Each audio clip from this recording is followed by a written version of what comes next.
कि जो वृंदावन का आश्रय लेता है, वास स्वीकार कर लेता है, वो श्री कृष्ण के प्रेम रस में निश्चित डूब जाता है। कैसे? बोले वृंदावन में सदगुरु का वर्ण करो, उनके द्वारा निकली हुई उपासना पद्धति जो श्रीमुख से है उसका अनुष्ठान करो, उनके बताए हुए मार्ग पर चलो, नाम मंत्र जो उन्होंने दिया उसका सदा चिंतन करो, और प्रारब्ध के अनुसार जो दुख सुख आ जाए उसे भोग लो।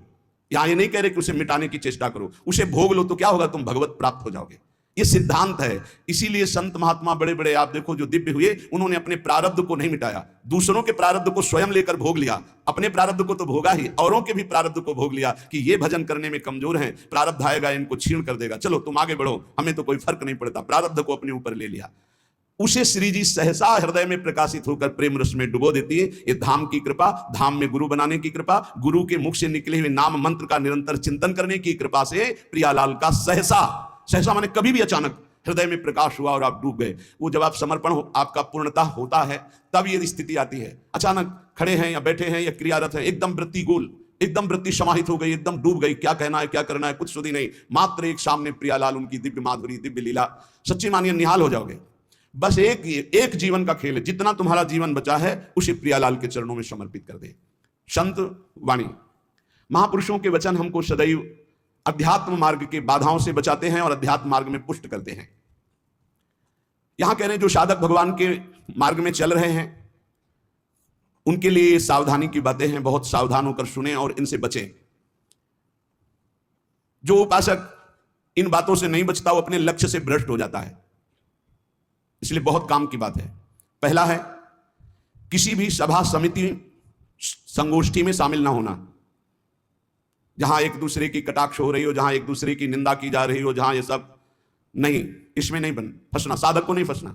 भगवत प्राप्ति करने वाले साधक को सबसे पहले बचना है। आज आना वहां सभा है, आज वहां समिति है, वहां ऐसा संगोष्ठी है, इस विषय की चर्चा है, नहीं। सत्संग, एकांत सेवन, भगवत सेवा, सत्संग, इष्ट मिले और मन मिले, मिले भजन रस रीति, तहां निसंग कोहे मिलिए तासों कीजिए प्रीति, कभी नहीं गए। कई तरह की हानियां हो जाती हैं, साधक बहिर्मुख हो जाता है। इसलिए साधक को कभी सभा में, समिति में, ऐसी जगह नहीं जाना चाहिए। मना कर रहे हैं। सभा समितियों में शामिल होना मानो अपनी साधना को नष्ट करना है। जो लक्ष्य प्राप्ति के लिए चलना चाहता है, सभा समिति संगोष्ठी, ये नहीं। एकांत सेवन, सत्संग सुना, अपरिचित जीवन, किसी से कोई परिचय नहीं। अखबार पढ़ना, समाचार देखना, ये उनके लिए सही है जो समाज सेवी हैं, जो समाज में विविध पदों में हैं, लेकिन जो भगवत प्राप्ति करना चाहता है उस साधक के लिए ठीक नहीं। न समाचार पत्र पढ़ना और न समाचार सुनना, न समिति सभा में जाना, न किसी राजनीतिक या व्यवहारिक संगोष्ठी को सेवन करना, नहीं। हम सबके हृदय में विराजमान उस परमात्मा तत्व को जागृत करने के विषय में बोलते हैं। सबका हृदय मंदिर बने और सबके हृदय रूपी मंदिर में भगवान का प्रादुर्भाव, केवल उसकी चर्चा होती है। जिस प्रभाव से अनंत जन्मों से हम भटक रहे हैं, उस माया की मलिनता का नाश करके सच्चिदानंद प्रभु में स्थित होने की चर्चा होती है। बहुत चर्चाएं हो रही है, कम से कम एक चर्चा तो पकड़ो जिससे तुम्हारे हृदय मंदिर के पट खुले और तुम्हें साक्षात्कार हो जाए भगवान का। जब तक हृदय मंदिर में भगवान प्रकाशित नहीं होंगे तब तक कुछ काम बनने वाला नहीं। तो सत्संग हृदय मंदिर के पट खोलता है, सत्संग ज्ञान चक्षु खोलता है, प्रेम नेत्र खोलता है। सभा समितियों में जाना, पक्ष विपक्ष की वार्ता करना, समाचार पत्र पढ़ना, समाचार देखना, इस साधक को छोड़ देना चाहिए। दूसरा, कोई भी मनुष्य तुम्हारे जीवन में विशेष अधिकार प्राप्त न कर पावे।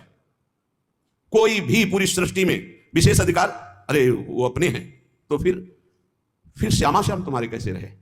श्यामा श्याम तो तभी अपने माने जाएंगे जब कोई और अपना ना हो। मेरे तो गिरधर गोपाल दूसरों न कोई, सिद्ध महान प्रेम रस में डूबी हुई मीरा जी के वचन है। मेरे तो गिरधर गोपाल दूसरों न कोई। गोस्वामी तुलसीदास जी, एक भरोसो, एक बल, एक आस विश्वास, एक राम घनश्याम हित चातक तुलसीदास। किसी भी मनुष्य से विशेषता पूर्वक आपका संबंध ना होने पावे, स्थान विशेष में आसक्ति ना होने पावे, वस्तु विशेष में स्वाद ना आने पावे। भगवत प्राप्ति करना है तो दूसरी बात, सावधानी पूर्वक। कोई हमारा विशेष नहीं, कोई खास नहीं, कोई वस्तु व्यक्ति स्थान कोई विशेष हमारे नहीं। जहां राखो ता रहो मान सुख रास है। जहां मेरे स्वामी जैसे रख रहे हैं वैसे रह रहा हूं। मेरा नहीं, मेरे स्वामी कहे जब चाहे तब हटा दे, जब चाहे तब रख ले, उनकी बात है। वस्तु जैसा चाहा वैसा भेज दिया, वैसा हम उसका सेवन कर रहे हैं। हमारे लिए कोई खास वस्तु नहीं, मेरे स्वामी ने भेजा इसलिए बात है। तीसरी, मठ या आश्रम की स्थापना करके उसके विषय में चिंतन करना और धन आदि की चाह करना, यह साधक भगवत प्राप्ति से भ्रष्ट होने की वृत्ति है। यह सिद्धों का कार्य है, साधकों का नहीं। मठ आदि की स्थापना करना यह सिद्धों का कार्य, आचार्यों का कार्य है। आश्रम आदि की निर्माण वृत्ति करके फिर उसके संचालन के विषय में चिंतन करना, फिर रुपया पैसा इकट्ठा करना, और जब मर गए तो बाद में जो चार शिष्य हैं आपस में झगड़ा करना, मुकदमाबाजी शुरू होना, बचो इससे। जैसे बने बनाए मंदिर हैं, बने बनाए जगह हैं, हमको वास मिल रहा है, वास कर रहे हैं, हटा दिए जाएंगे, फिर फुटपाथ में बैठ जाएंगे, पर हमारा कोई चिंतन चुरा ले, ऐसा नहीं। हम ऐसा कुछ नहीं करेंगे जिससे हमारा चिंतन बंटवारा हो जाए। मेरे प्रभु हैं, वो थे, वो रहेंगे। उनके एक निमिष मात्र से अनंत ब्रह्मांडों का सृजन हो जाता है। वो जहां रखेंगे जैसे रखेंगे, जहां रखो तहां रहो, मान सुख रास है। उपासक किसको बैठा ले? स्थान विशेष में आ सकती नहीं, व्यक्ति विशेष में आ सकते नहीं, वस्तु विशेष में आ सकते। हमारे लिए ना कोई वस्तु विशेष है, ना स्थान विशेष है, ना व्यक्ति विशेष है। मठ और आश्रम आदि की स्थापना करके उसके चिंतन में डूबना, अपने मन को मानव दुर्गति का मार्ग चयन कर लेना। थोड़ा सा कड़वा लगेगा ये बात। हम कह रहे हैं सिद्धों का कार्य, साधकों का नहीं। साधकों को नहीं फंसना चाहिए। अगर साधक फंसेगा तो नष्ट हो जाएगा, पक्का, इसमें कोई संशय नहीं। वाल्मीकि रामायण में एक प्रसंग आता है कि एक ब्राह्मण देवता भिक्षा याटन के लिए निकले हुए थे, कई दिन के भूखे थे, भिक्षा मिली नहीं, तो रास्ते में कुत्ता आराम से पड़ा था, 3-4 लाठी उसकी खोपड़ी में मारी, फूट गई खोपड़ी। उस समय राजाधिराज चक्रवर्ती महाराज अनंत कोटि ब्रह्मांडों के स्वामी भगवान श्री राम सिंहासन पर विराजमान थे। दरवाजे से आवाज मारी। सेवक ने कहा, एक कुत्ता अपनी प्रार्थना करना चाहता है। भगवान ने बुलाया, बोलो। बोले, मैं आराम से मार्ग में पड़ा था प्रभु, क्या मार्ग के साइड में पड़े रहना अपराध है? मैं कुत्ता हूं तो इसलिए मेरा इतना भी अधिकार नहीं कि मैं रास्ते के साइड में पड़ा रहूं। नहीं हुआ क्या? एक ब्राह्मण ने हमारे 4-5 लाठी मारी, खोपड़ी फूट गई। आप बताओ क्या मेरा दोष क्या था? मैंने भूखा भी नहीं, मैंने उसको कुछ छेड़ा भी नहीं, फिर क्यों मारा? बोले, हमारे दरबार में ब्राह्मण को तो दंड दिया नहीं जाता। हाँ, आप आए हो इसलिए बुलाते हैं उनको और प्रार्थना करेंगे कि ऐसा क्यों किया। बुलाए गए, भगवान आदर किए उन्हें और कहा, आपने ऐसी त्रुटि क्यों की, क्यों मारा इसको? बोले, 3-4 दिन से भिक्षा नहीं मिल रही थी, आराम से सो रहा था, मैं भूखा टहल रहा हूं, गुस्सा हमने मार दिया। अपराध है आपका? हाँ है। कुत्ते से कहा कि मैं तो दंड नहीं दे सकता क्योंकि हमारे दरबार में ब्रह्म ऋषि को दंड नहीं दिया जाता। आप दंड निर्धारित कीजिए, क्या दंड दिया जाए? उनका कलिंजर पर्वत का इनको महंत बना दिया जाए। तो ये दंड है, पुरस्कार। जिसको मांगने से भी भिक्षा नहीं मिलती, वो कलिंजर पर्वत के बहुत बड़े आश्रम का महंत बन जाएगा आगे चलकर, तो ये तो पुरस्कार मिला, ये तो दंड थोड़ी। बोले, नहीं प्रभु, मैं मानते ही हूं, पूर्व का मैं मानते ही हूं, जो कुत्ता बना हूं, ये जब कुत्ता बनेगा ना तब इसको समझ में आएगा। सीधे कुत्ता ना कह करके इसको हमने, अगर साधक, ये सिद्धों का खेल है, जो स्वात्मानंद में मगन है वो पूरा साम्राज्य चला सकते हैं, लेकिन जो साधक है अगर इस प्रपंच में फंसा तो मारा जाएगा। जब तक भगवत साक्षात्कार ना हो तब तक होश में मठ और आश्रम आदि की स्थापना करके उसके चलाने की चिंता करना, ये सब बिल्कुल परमार्थ से भ्रष्ट कर देने की बात है। चौथा, साधन में आलस्य, प्रमाद अपनी दिनचर्या में कभी नहीं होना चाहिए। गुरु प्रसाद से अभी तक, अब आगे भगवान जाने, अगर 102 बुखार भी है, हमारा नियम है 12:30 बजे 1 बजे जगना, तो जगना है, जगना। पैदल आते थे, अब ठीक उसी समय राउंड लगा के अपनी दिनचर्या है। अपनी दिनचर्या में 1 मिनट का फर्क नहीं। अब तो आराम से सो सकते हैं, नहीं, आराम कहां? जब तक शरीर में श्वास है आराम नहीं। इसको ऐसे रगड़ा जाता जैसे कंजूस मालिक नौकर से, ऐसे इस शरीर का प्रयोग किया जाता है। एक एक श्वास बचा बचा के भगवान के चरणों में, और खूब मेहनत करा। इससे ये किस काम में आएगा? खा खा के अगर वजन बढ़ा रहे हो तो लकड़ी का वजन बढ़ेगा, फूंक दिया जाएगा शरीर, और किस काम में आएगा? ना उठने में सुविधा, ना दिनचर्या में सुविधा। जब शरीर बढ़ जाता है ना, अरे थोड़ा कम खाओ, खूब इसको व्यायाम प्राणायाम, अपनी दिनचर्या मेहनत करो, खूब नाम जप करो, भजन करो, इसके लिए मिला है। बोले, साधन में आलस्य नहीं होना चाहिए, अपनी दिनचर्या में प्रमाद नहीं होना चाहिए। किसी भी साधक, दिनचर्या में प्रमाद का मतलब है अपने जीवन को नष्ट करना। ये नींद अच्छा है या राधा राधा रटना अच्छा है? हम कहते थोड़ा सो लो। नींद में केवल सुख जो मिलता है वो 5-6 घंटे संसार का चिंतन छूट गया इस बात का है। तो तुम बैठे बैठे जागृत में यदि ऐसा अभ्यास बना लो, उसे समाधि कहते हैं। न जागृत है, न स्वप्न है, न सुषुप्ति है, भगवदाकार वृत्ति है। इसी के लिए तो हमारा मानव जीवन हुआ है। साधक अपनी साधना में प्रमाद न करे। कभी 3 बजे, कभी 4 बजे, कभी 5:30 बजे, कभी 2 बजे, ऐसी दिनचर्या नहीं। एक राइट दिनचर्या, 2, 4, 5 मिनट की बात अलग, पूरे जीवन, आजीवन एक दिनचर्या चलनी चाहिए साधक की। फिर कर लेंगे प्रमाद, दीर्घ सूत्रता, ये नहीं होना चाहिए।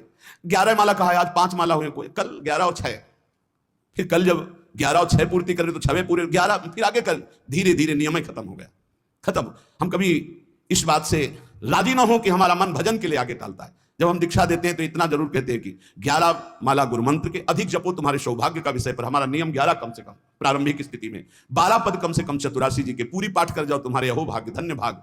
रो रो कर जब नाम पुकारते हैं तब कृपा होती है। पता नहीं कौन सी परिस्थिति ऐसा आ जाए कि लाद कर तुम्हें धाम से बाहर फेंक दिया जाए। हाँ, कोई रोग हो सकता है, कोई घटना घट सकती है, इसलिए सावधान। प्रमाद स्थिति नहीं, दीर्घ सूत्रता नहीं, अपने दिनचर्या में कोई फर्क नहीं पड़ना चाहिए। जिसकी दिनचर्या ठीक नहीं है, पूज्य सदगुरुदेव भगवान के वचन, साधु की पहचान उसकी दिनचर्या से होती है। जिसकी दिनचर्या राइट टाइम फिक्स चलती है, साधुता ठीक चल रही है। अगर दिनचर्या में व्यवधान, तो तुम्हारे जीवन में व्यवधान है, हटा दो, अपनी दिनचर्या में आओ। दिनचर्या ठीक होनी चाहिए। गुरुजनों के वचनों में, शास्त्र के वचनों में अविश्वास, अश्रद्धा या उपदेश दिए हुए कार्य के लिए निश्चय की कमी। आपको ऐसा करना है, हाँ हाँ कर लेंगे, नहीं वही करना है जो आज्ञा हो गई, बस सब बात बन जाएगी। पांचवा, कोई तुमसे विजय प्राप्त करने आया है शास्त्रार्थ के लिए, पहले ही हाथ जोड़कर हार जाओ। अगर भगवत प्राप्ति करनी, प्राप्त करने की कोशिश मत करो। छठवां, अपने को संत मानना और दूसरों को दोष दर्शन करना, यह साधक का नाश कर देने वाला होता है। अपने को संत मानना, दूसरों को असंत मानना, मतलब पतन का रास्ता निश्चित कर लिया। आचार्य चरण कह रहे हैं, क्वा हम तुच्छा परम अधमा प्राण हो गर्ह कर्मा, कहां मैं तुच्छ अधम अपराध करने वाला। अपने को असंत और दूसरों को संत माने। सातवां, दूसरों के दोष देखना और उनको प्रकाशित कर देना, यह केवल गुरु की वृत्ति में होना चाहिए। वो अपने शिष्यों के दोष देखकर उसे प्रकाशित करके नष्ट कर दे। बकाया साधक को यह कभी वृत्ति नहीं रखनी चाहिए कि दूसरों के दोष देखकर और उनको प्रकट करना, चुगली करना। अगर साधक किसी के दोष देखता है तो उसी के सामने उसको फटकारे, तब तो मित्र माना जाएगा। और उसके चले जाने के बाद यदि पीछे चर्चा करता है तो उसे निंदा करते हैं, निंदा करने से पाप लगेगा, तुम्हारे अंदर वही दोष बहुतायत मात्रा में जागृत हो जाएगा। शब्द याद कर लो। अगर किसी के प्रति तुम्हारा दोष दर्शन है तो उसी के सामने कहो उसे, ए भाई हमने सत्संग में सुना है, ये जो तुम्हारी बात है ना ठीक नहीं है, इसको सुधार कर लो, तो निंदा नहीं मानी जाएगी। वो चला गया, इसके बाद आप उसकी चर्चा करते हैं, अब ये पाप होगा। पर निंदा की त्यावत नहीं कछुआत, मूर्ख पर्वत पाप को ले चल अपने साथ। आठवां, किसी भी मनुष्य का ना शरीर से अपमान, ना वाणी से अपमान और ना मन से उसके नाश का चिंतन। जो तुम्हारा अहित कर रहा है, तुम्हारी निंदा कर रहा है, तुम्हारा अपमान कर रहा है, तो तुम्हें लौट कर अपमान नहीं करना। यह सिद्धांत है भगवत प्राप्ति का। और मन से संकल्प नहीं बनाना कि भोगोगे, क्योंकि तुम भजन करते हो, अगर ऐसा सोचे तो वो भोगेगा जरूर, लेकिन तुम्हारा भजन भगवत प्राप्ति के योग्य नहीं रह जाएगा। नवा, पर चर्चा, बैठकर सदैव दूसरे के विषय की चर्चा, ये साधकों में कुछ दोष होते हैं, इसलिए इसका सुधार करना चाहिए। पर चर्चा, पर निंदा से साधक को बहुत बचना है। ये जबान बहुत दुष्ट है, इसको रोको, वाणी को रोको। वाणी एक अमोल है, जो कोई बोले जान, हे तराजू तौल के तब मुख बाहर आन। और 10वां, सीरियल, नाटक, सिनेमा, नौटंकी, ये सब साधक नहीं। असत साहित्य नहीं पढ़ना, नहीं देखना, नहीं सुनना, बहुत बड़ा प्रभाव पड़ता है। इससे बहुत बड़ा प्रभाव पड़ता है, बहुत बड़ा प्रभाव पड़ता है। आपको अनजाने में पतन के मार्ग में आपको ले जाएगा। आपको सुनना है सत्संग तो सुनने वाला यंत्र रखिए। ये सुनने के लिए ये जो टच वाला मोबाइल है, बचो इससे, पक्की बात है। इसको हम बहुत प्रार्थना पूर्वक निवेदन करते हैं कि साधक जो घर से निकला है भगवत प्राप्ति के लिए, टच वाले मोबाइल से बचे। जहां भगवत प्राप्ति की लालसा से आपने वैराग्य लिया, वहां भोगों की लालसा पैदा कर देगा। जहां आप खोले मोबाइल तो आपके ऑप्शन ही ऑप्शन है, और मन कभी भगवत ऑप्शन सुनना चाहे तो बड़ा पवित्र मन होता है। हाँ, ये संसारिक बात है, इसमें क्या है, अच्छा इसमें क्या है, ढूंढते ढूंढते वहां पहुंच गए जहां नहीं पहुंचना चाहिए, और आपको नष्ट कर देगा। सत्संग सुनना है तो यंत्र रखो सत्संग सुनने का। अगर आपको सही माने में मोबाइल का ही प्रयोग करना है, बहुत जरूरी है, तो हम कहते हैं छोटा वाला मोबाइल रखो। लेकिन नहीं, स्मार्ट, बड़े स्मार्ट बने हो, माया से थोड़ी तुम्हारी स्मार्टगिरी चलेगी। माया तुमसे ज्यादा स्मार्ट है, उसी स्मार्ट में फंसा देगी। स्मार्ट है तो कहते हैं उसे स्मार्ट मोबाइल कहते हैं। हाँ, तुम्हारी स्मार्टगिरी नहीं चलेगी माया के आगे। वो एक दृश्य दिखाकर, मछली के मैथुन को देखकर सौभरी महात्मा जल में समाधिस्थ रहते थे, साधना भ्रष्ट हो गई। अजामिल लकड़ी लेने गया था, वैश्यागमन देख करके उसकी बुद्धि भ्रष्ट हो गई, उसी वैश्या में आसक्त हो गई।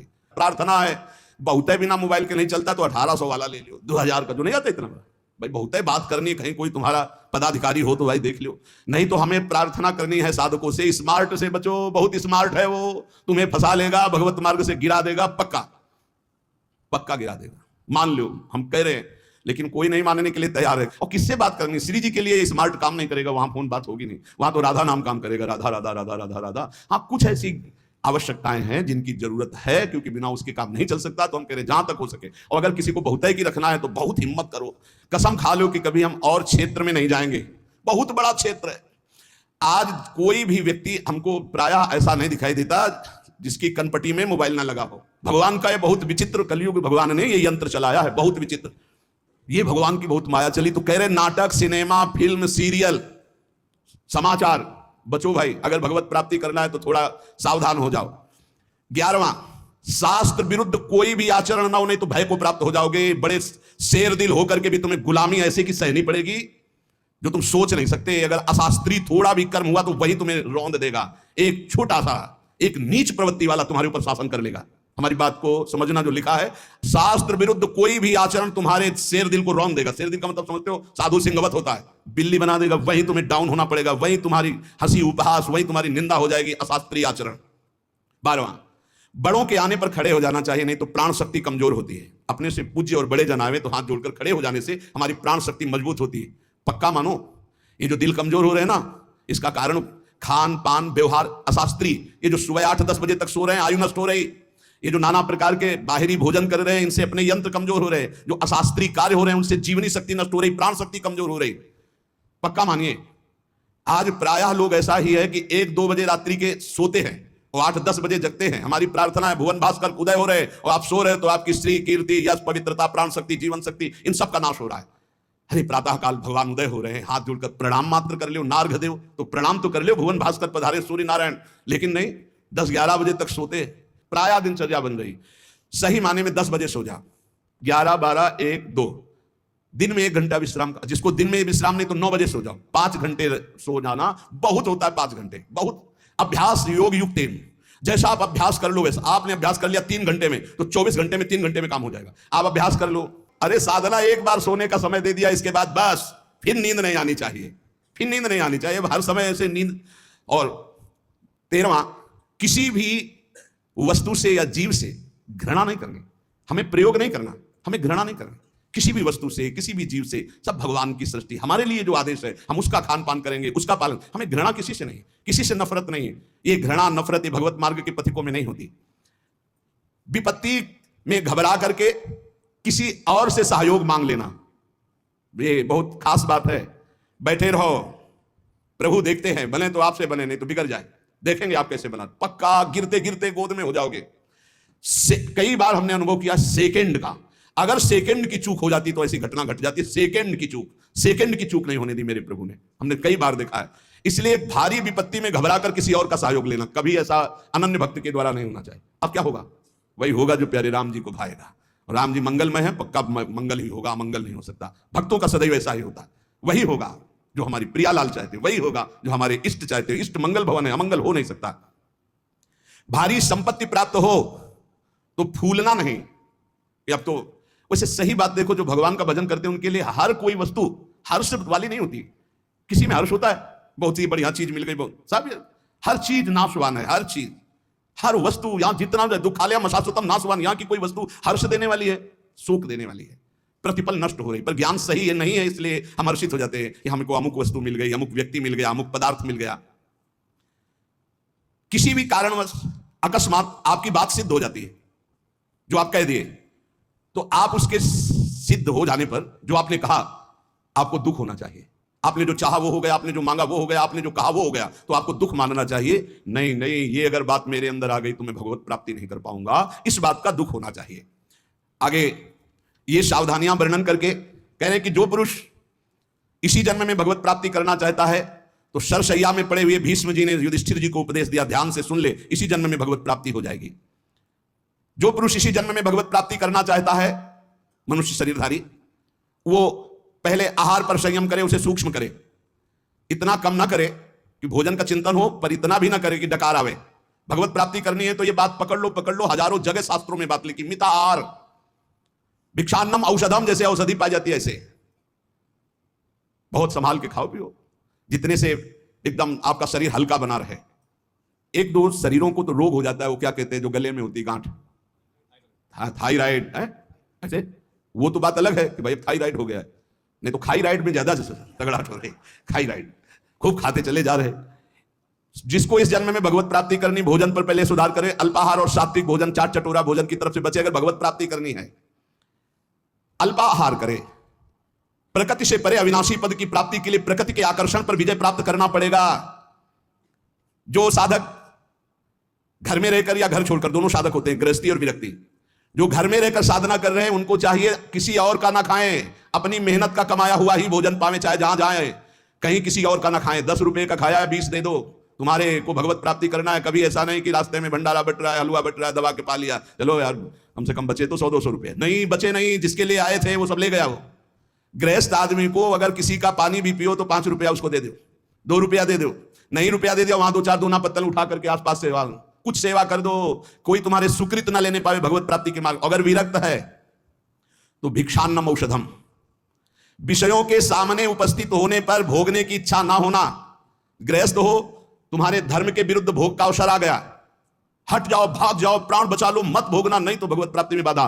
और विरक्त है, भोग सामग्री एकदम एकत्रित है, एकांत है, भोग लो, ना ही भोगना, क्योंकि मुझे भगवत प्राप्ति करनी है। नेत्र से, वाणी से, मन से किसी भी दूषित भोग को ना भोगना। नेत्रों से भी भोगना होता है। आप मोबाइल में देख रहे हो या छुप के देख रहे हो, ये ऐसा दृश्य देख रहे हो, ये नेत्रों से भोग हो गया, ये आपको नष्ट कर देगा। नेत्रों से बहुत नष्ट हो चुके हैं, नेत्र ही है जो दिखा करके भ्रष्ट हो गए। किसी के सामने ना, तो एकांत में नेत्र से भोग भोगना, वाणी से, मन से बिल्कुल दूषित वार्ता करना, दूषित संकल्प करना, दूषित दृश्य देखना है, भगवत प्राप्ति करना है तो चाहे गृहस्थ हो चाहे विरक्त, बचो इससे। किसी भी प्राणी से अतिवाद करना, बहुत बातें करना, मित्रता बना लेना, वैर कर लेना, यह सब नहीं। भगवत प्राप्ति के मार्ग में ये भीष्म पितामह जी उपदेश कर रहे हैं। किसी के सामने अभिमान भरा वचन बोलना, अभिमान भरी क्रिया करना, अभिमान भरी चेष्टा करना, जैसे अभिमान हो जाता है। अहंकार भरी बात, अहंकार भरी क्रिया, अहंकार भरी कोई चेष्टा ना करे। यदि तुम्हें कोई क्रोध दिला रहा है तो तुम क्रोध ना करके मीठे वचन से ही उत्तर दो। जब किसी के यहां भिक्षा मांगने जाओ तो वो तुम्हें आदर दे तो उस घर में मत बैठना, भीष्म पितामह जी का है ये उपदेश।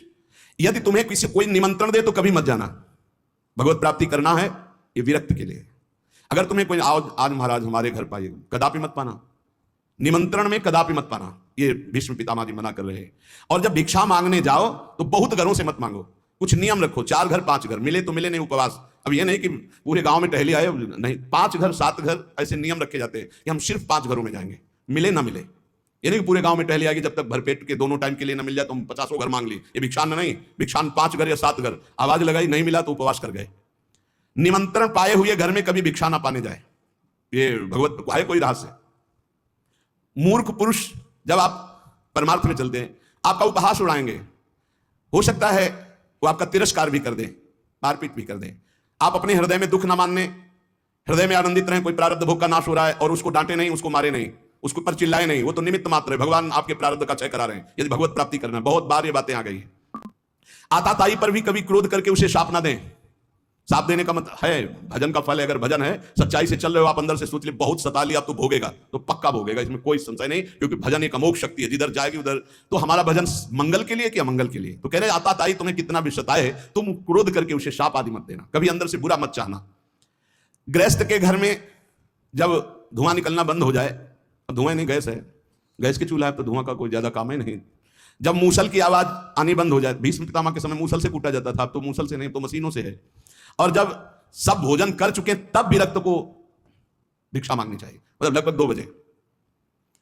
भिक्षा मांगने के पश्चात किसी नदी के किनारे या किसी देवालय में एकांत में बैठकर भगवान को अर्पित कर उसे पाए। गृहस्थ अपने इस कमाई से पाए, अधिक भिक्षा मत ले। श्री पूज्य सदगुरुदेव भगवान ने कहा कि टुकड़ा या 1 रोटी, बहुत अगर नहीं मिला है 4-5 घरों में, आखिरी घर में 2 रोटी मिल रही तो बस 2 रोटी, तीसरी रोटी हुई तो भिक्षा नहीं मानी जाएगी। ये सदगुरुदेव भगवान के मुख्य वचन। शुद्ध भिक्षा 1 टुकड़ा, आधी रोटी, बहुत ज्यादा हो गया तो 1 रोटी। अब पता चला कि 5 घरों का आखिरी घर है, उसमें 2 रोटी मिल रही, तो फिर उससे 2 रोटी ले ले, तीसरी रोटी नहीं होनी चाहिए। जो अधिक भिक्षा ले लेता है उसे भिक्षान्न नहीं कहते हैं। ना मिलने पर प्रसन्न मुद्रा में वैसे ही शांत भाव से भजन करता हुआ दूसरे दिन जब अपने समय भिक्षा में जाता है, फिर उसी समय जाए। एक बार जब कोई बैठाल करके द्वार पर सम्मान पूर्वक विनय पूर्वक भिक्षा दे तो उसी समय हट जाना चाहिए, उसकी भिक्षा नहीं लेनी चाहिए। आओ आओ महाराज, आपके तो दर्शन बड़े भाग्य से, लाओ कुर्सी बैठा लो, लाओ गरम गरम रोटी बनाओ, उठे हो चल दे। द्वार में अंदर नहीं जाना है, द्वार में ही खड़ा और असम्मान पूर्वक भिक्षा, ना किसी का आसन ग्रहण, ना किसी के मृदु वचन, ना किसी की स्तुति, ना कोई अर्थ। जब रोटी मांगने निकले किसी ने 10 रुपया दिया तो ऐसे कोई भिक्षुक है, भिखारी है इस बात के? नहीं, केवल आचार्य आदेश, प्राण पोषण के लिए अन्न, रोटी है तो दे, नहीं तो राधे श्याम चल दिया। सिंहवत व्यवहार, विविध प्रकार के व्यंजनों को न खाए। अरे भाई बहुत विचित्र। भगवान की प्राप्ति के मार्ग में सबसे ज्यादा इस रसेंद्री पर दृष्टि डालो। बहुत विचित्र खेल है, बहुत विचित्र, बहुत सावधान। अब आज का जो वातावरण है, बहुत भोजन के लिए बहुत आगे चलकर और अव्यवस्था हो जाएगी। कैसे भजन होगा, कैसे भजन होगा? भगवान को अर्पित करके दाल रोटी खाओ, खूब हरि के गुण गाओ। अगर इधर उधर खान पान करोगे तो हम पक्का कह सकते हैं भजन तो नहीं हो सकता है। भजन का नाटक भले आप कर लो, भजन का नाटक कर सकते हो। भीष्म पितामह जी कहते हैं कि जो विरक्त भाव से भगवान के मार्ग में चले हैं, वो किसी उजड़े हुए खंडहर में या देवालय में या वृक्ष के नीचे या किसी संत का बनाया हुआ स्थान, उसमें वास कर, स्वयं का कुछ नहीं होना चाहिए। अपने शरीर निर्वाह केवल करना है, बने बनाए बिलों में वास कर लिया। घर गृहस्थी के यहाँ नहीं, विरक्त को घर गृहस्थी के यहाँ शयन नहीं करना चाहिए। हम भ्रमण किए हैं, बड़े संतों का संग किए, तो हमने देखा कि गांव के बाहर स्कूल, मंदिर या किसी बट वृक्ष के नीचे या भगवान शंकर का छोटा मंदिर, वहां घरों में गृहस्थों के सैया पे शयन करोगे, खूब भजनानंदी बनोगे तो सिद्ध ही हो तो प्रणाम, नहीं साधक है तो चौपट हो जाएगा, क्योंकि परमाणु वहां है, वहां गृहस्थी के परमाणु। घर गृहस्थी में बस मधुकरी मांगियो बाहर, बहुत सावधानी की जरूरत है। भीष्म पितामह जी कह रहे हैं विरक्त को अपने मन को अचल और स्थिर करने के लिए कहां शयन करे? वृक्ष के नीचे, उजड़े हुए खंडहर, देवालय, ऐसे बाहर, या किसी संत का जहां साधु समागम। किसी भी गृहस्थ के घर में विरक्त को शयन का अधिकार नहीं। बाहर बहुत ही ऐसी अव्यवस्था है तो स्कूल होते हैं गांव में, या गांव के किनारे कोई ना कोई छोटा मोटा मंदिर होता है, लता वृक्ष होते हैं, अपना आहार करो, एकांत सेवन करो। अपने तो करुणा है, धाम में वास मिला हुआ है श्री जी के। जो किसी गृहस्थ से राग कर लेता है विरक्त होकर के, उसके अंदर पाप कर्म की इच्छा प्रकट होने लगती है। बहुत सावधान। नित्य तृप्त रहो, भगवत चिंतन में छके रहो, संतुष्ट रहो भगवत चिंतन में, मुख प्रसन्न रहे, इंद्रियां शासन में रहे, निर्भय रहो भगवत मार्ग के पथिक। हर समय नाम जप चलना चाहिए। मौन का आश्रय लो नाम जप बढ़ाने के लिए। वैराग्य की भावना को पुष्ट रखो। समस्त जगत के पदार्थ नाशवान है, किसी पर आसक्त मत हो। सब ये उत्पत्तिशील जितने ये सब विनाश को प्राप्त होंगे, इसलिए सत्य नहीं है, सत्य सच्चिदानंद भगवान है। मन और इंद्रियों को संभालना ही साधना है, यही तपस्या है। अपनी इंद्रियों और मन को संभाल लो। अष्टावात्म गुणाः, जिस साधक में संत में 8 गुण है वही भगवत प्राप्ति कर पाएगा।